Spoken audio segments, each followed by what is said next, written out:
Music by Vicky राज। आप सुन रहे हैं पवन पटेल को।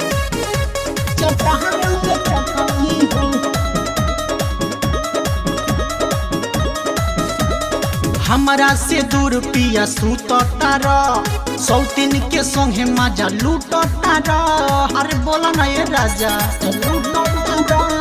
हमारा से दूर पिया सुततार सौतीन के संगे मजा लूटतार। हमारा के छोड़ी दोसर के अगोरी करे लखटनी हो तो कौन भातारा कटनी हो चटावेल चटनी हो तो कौन भातारा कटनी हो रोज चटावेल चटनी हो। भातारा कटनी हो चटावेल चटनी हो। भातारा कटनी हो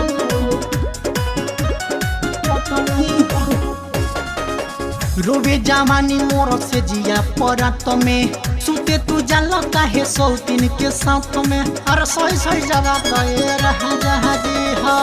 रोवे जवानी मोर से जिया परात में सुते तू जाल काहे सौतीन के साथ में। चढ़ल जवानी के फसल वो करे कटनी हो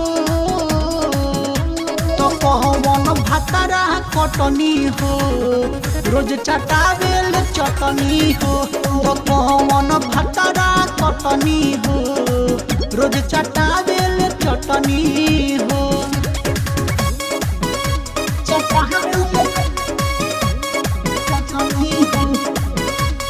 भातारा कटनी हो चटनी हो। भातारा कटनी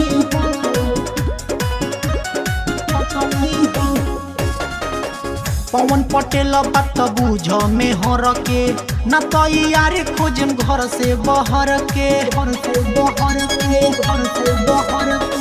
पवन पटेल बात बुझ में हर के न तो यार खोजम घर से बहर के। दीपक बिकी कहले उतही मन रखनी हो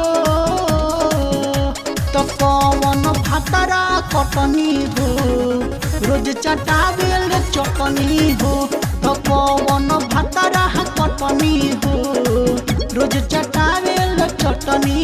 चाटल छोड़ दे राजा।